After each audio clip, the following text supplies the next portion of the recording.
నమస్తే, welcome to our channel. నేను సౌజన్య. YCP నాయకులు ఎక్కడికక్కడ చూసుకున్నట్లయితే నాయకులే కాదు, కార్యకర్తలు కూడా వైసీపీ పార్టీ సభ్యత్వానికి రాజీనామా చేసేసి ఎవరికి నచ్చిన పార్టీలో వారు చేరుతున్నారు. నోటిఫికేషన్ రాకముందే చాలామంది పార్టీని వీడి టీడీపీలో అలాగే వేరే వేరే పార్టీలో కూడా చేరడం జరిగింది. అందులో ఎమ్మెల్యేలు, ఎంపీలు ఇలా చాలామంది ఉన్నారు. సో ఇప్పుడు మరి ధర్మవరంకి సంబంధించి కొంతమంది నాయకులు కూడా వైసీపీకి సంబంధించిన వాళ్ళు వైసీపీ పార్టీకి అలాగే పదవులు ఏవైతే ఉన్నాయో వాటికి కూడా రాజీనామా చేసి వేరే పార్టీలో చేరబోతున్నారు. ఇది ధర్మవరం ఎమ్మెల్యే ఎవరైతే ఉన్నారో కేతిరెడ్డి వెంకటరామరెడ్డికి బిగ్ షాక్ అన్నట్టుగా చెప్తున్నారు. ఈ అంశానికి సంబంధించి మనతో మాట్లాడడానికి, వారి విశ్లేషణని మనతో పంచుకోవడానికి ఈరోజు మనతో పాటు ఉన్నారు టీడీపీ స్పోక్స్ పర్సన్ సూర్యదేవర్ లత గారు ఉన్నారు. వారితో మాట్లాడదాం. నమస్తే లత గారు. నమస్తే సౌజన్య. ధర్మవరం వైసీపీ ఎమ్మెల్యే కేతిరెడ్డి వెంకటరామరెడ్డికి ఒక బిగ్ షాక్ తగిలింది అంటున్నారు. వైసీపీకి సంబంధించిన నాయకులు కొంతమంది పదవులకి అలాగే సభ్యత్వానికి కూడా, అంటే పార్టీ సభ్యత్వానికి కూడా రాజీనామా చేసి వాళ్ళకి నచ్చినటువంటి పార్టీలో చేరిపోతున్నారు అనేటువంటి దానికి సంబంధించి మీరేమంటారు? అంటే కేతిరెడ్డి వెంకటరామరెడ్డి గారికి అంటే ఇది వరకు కూడా ప్రతి నియోజకవర్గంలో ప్రతి చోట కూడా ఎమ్మెల్యేలు, ఎంపీలు అంటే ఆ స్థాయి నాయకులందరూ కూడా మారిపోవటం చూసాం. సో ఇప్పుడు ఏమంటే సెకండ్ వంతు కూడా జాయిన్ అవ్వటం కూడా మనం చాలామందిని చూసాం. సెకండ్ క్యాడర్ కూడా ఇప్పుడు ఏంటంటే కింద స్థాయి నాయకులు కూడా, అంటే ఒక మండల స్థాయి నాయకులు కూడా ఇప్పుడు ఏం చేస్తున్నారు, వాళ్ళు కూడా వాళ్ళ ఆప్షన్స్ చూసుకుంటున్నారు. సో ఇప్పుడు ధర్మవరానికి అదే షాక్ తగులుతుంది.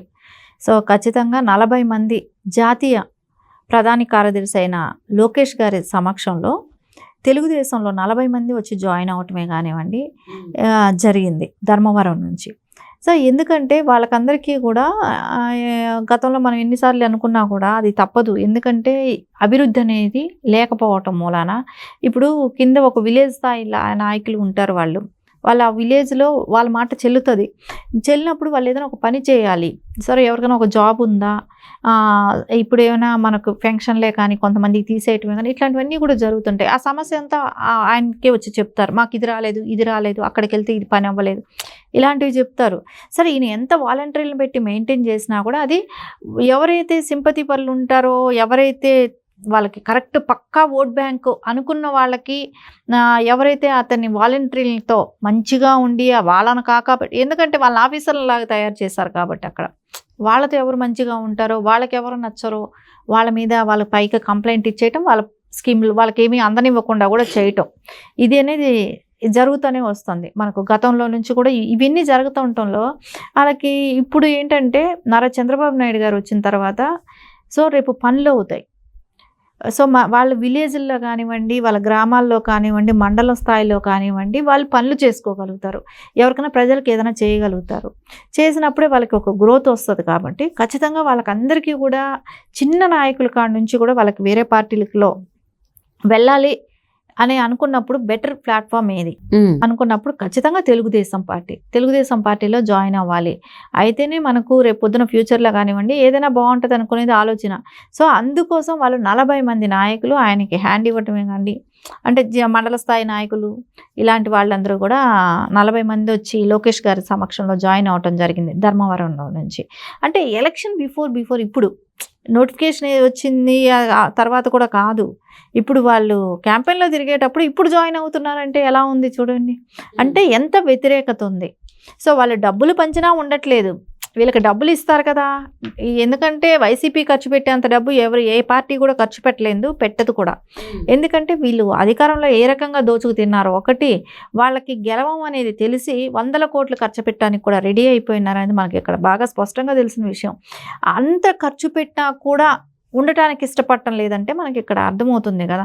సో అదేలాగా కొంతమందిని జెడ్పీటీసీలు కానివ్వండి వాళ్ళందరూ కూడా వెళ్ళిపోయి బీజేపీలో కూడా జాయిన్ అవటం జరిగింది. అంటే లోకల్ ఉన్న లీడర్తో బీజేపీలో కూడా జాయిన్ అవటం జరిగింది.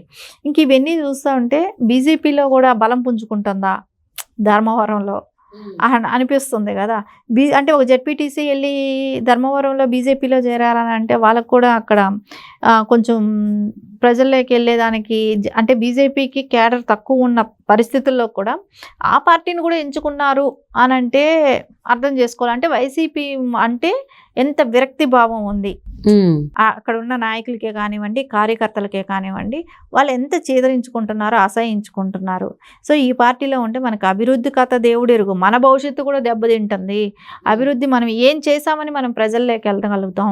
సో ఇవేమీ జరగలేదు కాబట్టి మనం కూడా బెటర్ ఆప్షన్ చూసుకోవాలి, వెళ్ళిపోవాలనేదే వాళ్ళకి అనిపిస్తుంది. అంటే గుడ్ మార్నింగ్ ధర్మవరం అనేటువంటి పేరుతో టైటిల్తో ప్రోగ్రామ్ చేస్తూ ఉంటారు కదా ఆయన కేతిరెడ్డి వెంకటరామరెడ్డి. సో ఆ పరంగా జనాల్లోకి ఎప్పుడు ఉంటూ కూడా వెనకాల క్యాడర్ని తిప్పుకుంటూ కూడా ఇప్పుడు ప్రజెంట్ ఎలక్షన్స్కి అంటే నామినేషన్ పర్వం ఒక 2-3 రోజుల్లో అయిపోతుంది. ఈ టైంలో వైసీపీకి సంబంధించినటువంటి నాయకులు, కార్యకర్తలు ఇలా పార్టీని వీడడం అనేది దేనికి సంకేతాలు అనొచ్చు? అంటే వాళ్ళు ఏం అనుభవించలేతే ఏం అనుకుని పార్టీని వీడి ఉండొచ్చు? వాళ్ళకి ఖచ్చితంగా మటుకు అనిపిస్తుంది. అంటే ఈ గత 5 ఏళ్ళు కూడా వాళ్ళు చూశారు, వైసీపీ గవర్నమెంట్లో చూశారు. అక్కడ ఎమ్మెల్యే కూడా క్యాండిడేట్గా ఉన్న వ్యక్తి ఏ రకంగా వాళ్ళకి ఆదుకున్నాడనేది. ఇప్పుడు వాళ్ళకి ఏదైనా మంచి చేస్తుంటేనో, వాళ్ళ నలుగురిలో వెళ్ళినప్పుడు అంటే ఒక విలేజ్కి వెళ్ళినానో ఎక్కడికైనా వెళ్తే, క్యాంపెయిన్కి వెళ్తే వాళ్ళు ఆదరించాలి కదా. సో ఆ ఆదరణ అక్కడ దొరకపోయినప్పుడు రేపు ఖచ్చితంగా వాళ్ళకి ఇప్పుడు మనం ఏది మాట్లాడుకున్నా కూడా వాళ్ళకి లోకల్గా ఏం జరుగుతుంది అంటే గ్రౌండ్ లెవెల్లో ఏం జరుగుతుంది అనేది వాళ్ళకి బాగా తెలుసు. ఇప్పుడు ఒక ఎమ్మెల్యేలు, ఎంపీ క్యాండిడేట్లు వచ్చి మారటం వాళ్ళు వేరే కానివ్వండి, కార్యకర్తలు గ్రౌండ్ లెవెల్లో వాళ్ళు వచ్చారని అంటే అక్కడ గ్రౌండ్ లెవెల్లో ఏ స్థాయిలో వ్యతిరేకత ఉంది అనేది మనకు అక్కడ కనపడుతుంది. అంత వ్యతిరేకత ఉన్నప్పుడే వాళ్ళు మారారు. గ్రౌండ్ స్థాయి వాళ్ళకే తెలుస్తాయి ఓట్ బ్యాంక్ ఎట్లా ఉంది, ఏం జరుగుతుంది అనేది. అందుకని వాళ్ళకి ఆ వ్యతిరేకత తెలుస్తుంది కాబట్టి వాళ్ళు జాయిన్ అవ్వటం జరిగింది. అది కూడా కాకుండా రేపు వీళ్ళు ఇక్కడ మనం తెలుగుదేశం పెట్టిన స్కీములు కూడా ఆ రేంజ్లో ఉన్నాయి కాబట్టి ఇవన్నీ వాళ్ళ ప్రజల్లోకి తీసుకెళ్ళటానికి రేపు పొద్దున ఈ బెనిఫిట్స్ అన్నీ కూడా అంటే ఇప్పుడు ఉన్న వాళ్ళ కుటుంబాలకే కాకుండా వైసీపీకి ఉన్న ఇప్పుడు జాయిన్ అయిన వాళ్ళకే కానివ్వండి, మనమందరం కూడా దీనిలో ఈ పార్టీ వస్తే మనకందరికి కూడా ఇది యూజ్ అవుతుంది కదా. సో జగన్మోహన్ రెడ్డి చెప్పిందే చేయలేదు. నవరత్నాలు అన్నాడు, ఆ రత్నాలు అన్నాడు, ఏ రత్నము మనకు దొరకలేదు. సో అది మన దగ్గర 10 రూపాయలు తింటూ రూపాయి ఇవ్వటమా, దానికోసం మనం ఇన్ని రోజులు కక్కుర్తి పడ్డామా? ఈ 5 ఏళ్లలో 10 సార్లు కరెంటు బిల్లులు పెంచాడు. ఇవన్నీ వాళ్ళకి గ్రౌండ్ లెవెల్ వెళ్ళినప్పటికీ ప్రజలందరికీ తెలిసిన విషయం కాబట్టి ఇవన్నీ వాళ్ళు ఖచ్చితంగా అడుగుతారు. ఏ మొహం పెట్టుకుని వచ్చారయ్యా ఓటు అడగటానికి, ఏమైనా ఇవ్వమంటారు ఓటు అని అడుగుతారు వాళ్ళు. సో వీటికన్నిటికీ వాళ్ళు సమాధానం చెప్పాలి కాబట్టి గ్రౌండ్ లెవెల్లో పనిచేసే వాళ్ళు కూడా. అందుకని వాళ్ళకి కూడా మార్పు అనేది కోరుకుంటున్నారు. రేపు పొద్దున ఈ పథకాలు బాగున్నాయి, దీన్ని మనం ప్రజల్లోకి తీసుకెళ్లాలనేది అయితే వాళ్ళకి ఖచ్చితంగా తీసుకెళ్తే వాళ్ళకి బెనిఫిట్ ఉంటుంది అనుకుంటున్నారు. ఆల్మోస్ట్ నోటిఫికేషన్ రాకముందు నుంచి కూడా వైసీపీకి సంబంధించిన నాయకులు అందరూ కూడా అధిష్టానంకి సంబంధించి వాళ్ళ ప్రవర్తన నచ్చుకో, పాలన నచ్చుకో మొత్తానికి చాలామంది బయటకు వచ్చారు.